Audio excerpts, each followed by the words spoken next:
KPI data is great when it's organized. Establish, communicate, and measure your goals with our KPI Dashboards Part 3 collection. From financial performance to sales to marketing efforts, this deck offers metrics that cover a variety of departments and functions. Use the monthly reoccurring revenue slide to calculate your monthly churn against your net new gains. Analyze your actual sales against your target sales and compare performance with this sales analysis dashboard. And demonstrate the performance of your marketing metrics with this marketing performance dashboard. Some examples of other dashboards that are included in this collection are the customer satisfaction dashboard, which helps you gauge your net promoter, customer retention, and customer effort scores.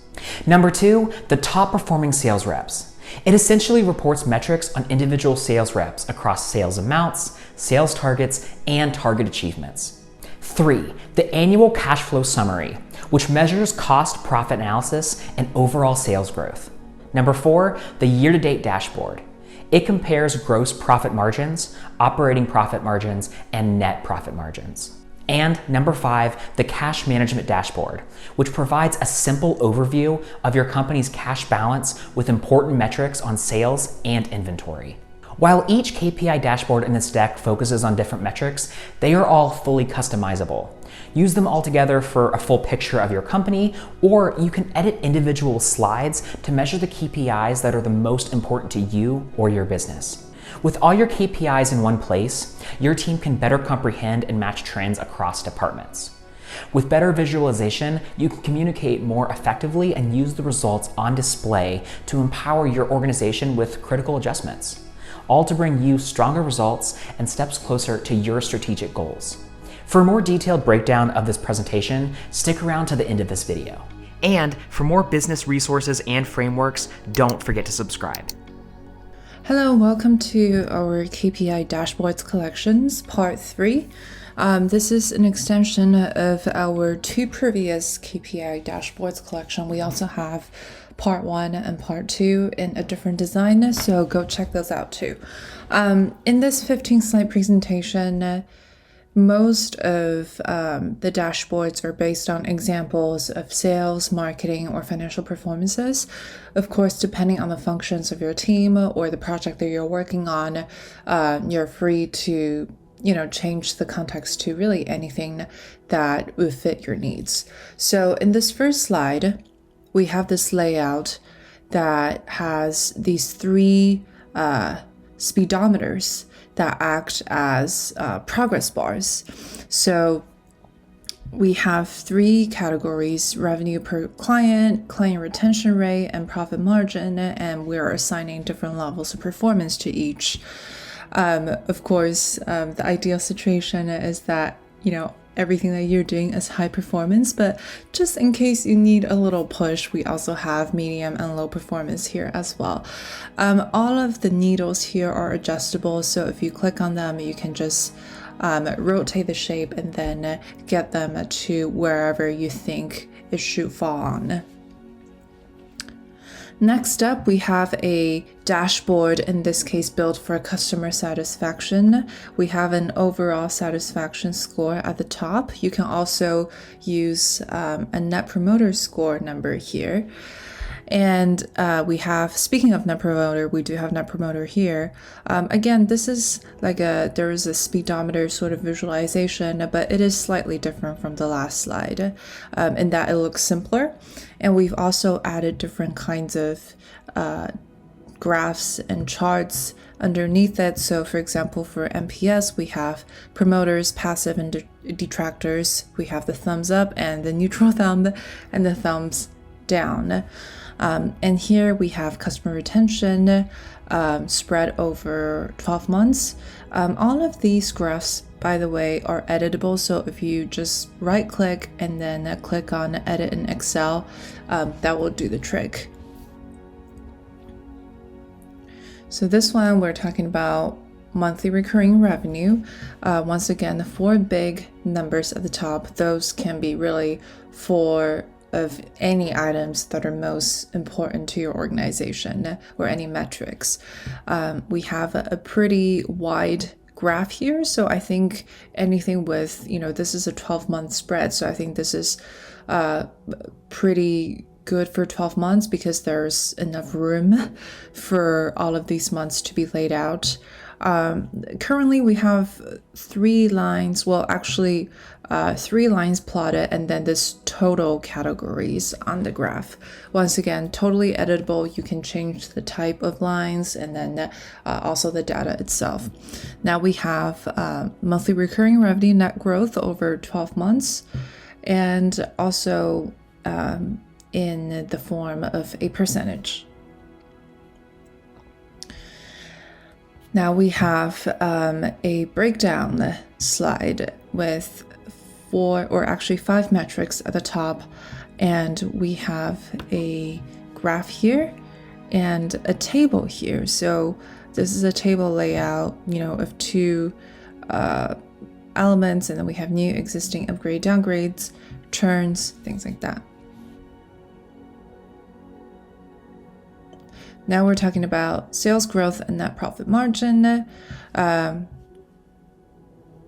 We have this sort of pie chart dial here to show the percentage of growth, and then this graph, you can really use it to accompany anything. Maybe in this case, we can show sales growth over time.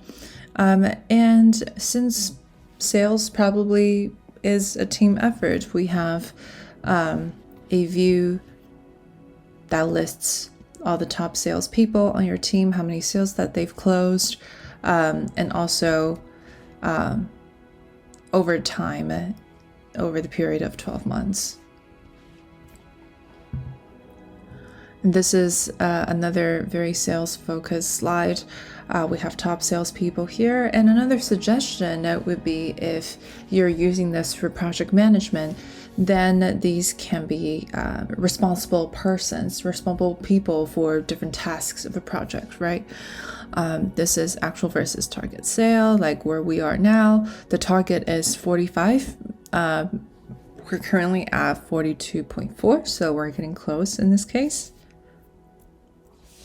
We also have commission payable to the salespeople, and another visualization of actual versus target sales in the form of a graph. And in continuation of the last slide, this is top performing sales reps and what they've achieved. So we have this fictional person, Ryan, and then we have Jesse and Pedro. So once again, these can very well be project managers or project team members. Now, this is an example using financial statements, in this particular case, cash flow. We are tying in sales growth basically to cost profit analysis here.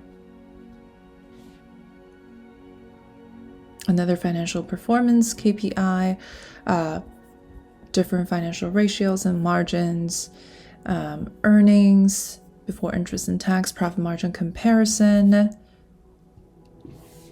And this is a year-to-date dashboard. So this is useful for putting more of a timeline and duration to demonstrate that, hey, like whatever results you're seeing on screen, this is, from January 1st to wherever we're talking right now.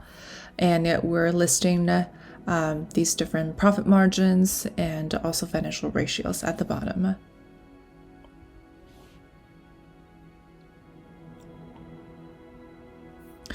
And this one, we are listing the metrics, but also in the form of percentage. So since we're talking about financial ratios, it makes more sense that perhaps this is a percentage of growth over time from last year. And of course, if you want to change these numbers to progress, then this could probably be a part of a project that someone is working on, and this person happens to have accomplished 66% of that. And you can also adjust these progress bars by making the lines longer. That's totally doable. Now we have comparison with a line graph and a bar graph, and a stacked bar graph at the bottom. This one, once again, using financial management. This is cash management dashboard. We have a speedometer representing each graph to the right, and a total cash balance that's being highlighted because that's the most important number. Now we are seeing more examples being used in the realm of marketing. So marketing performance, this is probably most relevant to digital advertising, digital marketing, because we're talking about impressions, clicks, cost per acquisition, and also CPA by campaigns and acquisition by campaigns. So this is to visualize perhaps, in this case, campaign 4 is doing very well as opposed to campaign number 1, and you can see how they stack up, and the pie chart visualization is also very helpful. The same is being represented to the left hand side more as a progress bar. And once again, we have a marketing performance dashboard. We have clicks, amount spent with like a very small graph to the right, which, if you want to delete that, you can as well. And actual versus target, we saw that in the previous slide.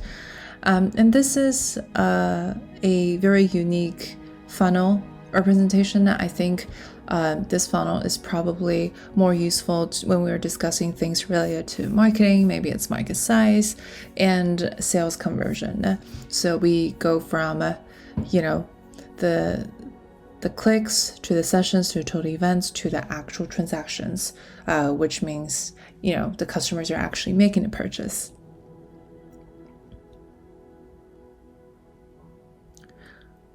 Social media marketing analysis. So once again, marketing, but just more targeted towards social media. We've already added icons for these popular social media platforms and channels, so you don't have to go to an external source to find these. And these icons are deletable as well, so you don't have to keep them up here. Daily reaches, subscribers over time. This is CMO dashboard. So these graphs are really to showcase the cost per whatever you choose it to be, whether it's lead, customer, etc.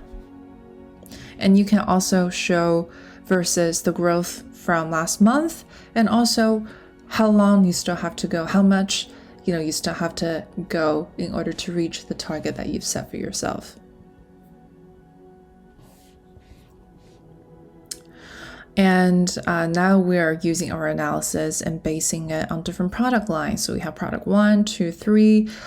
You can also use it to show perhaps just for one product, and you have these different features of the product and you want to test their usability. And here's the cost analysis for the product to show that your resource allocation and the investment that you've put into developing a product is actually worth it. And here are more expenses breakdown, because you need to, in addition to the revenues and profits you're generating, you got to know how much we're putting in, and the human resources, the admin costs, the marketing expenses, anything that's in addition to just the actual development cost of making the product. And that concludes our KPI presentation. Once again, go check out part 1 and part 2 if you haven't already. And for more business resources and frameworks, don't forget to subscribe.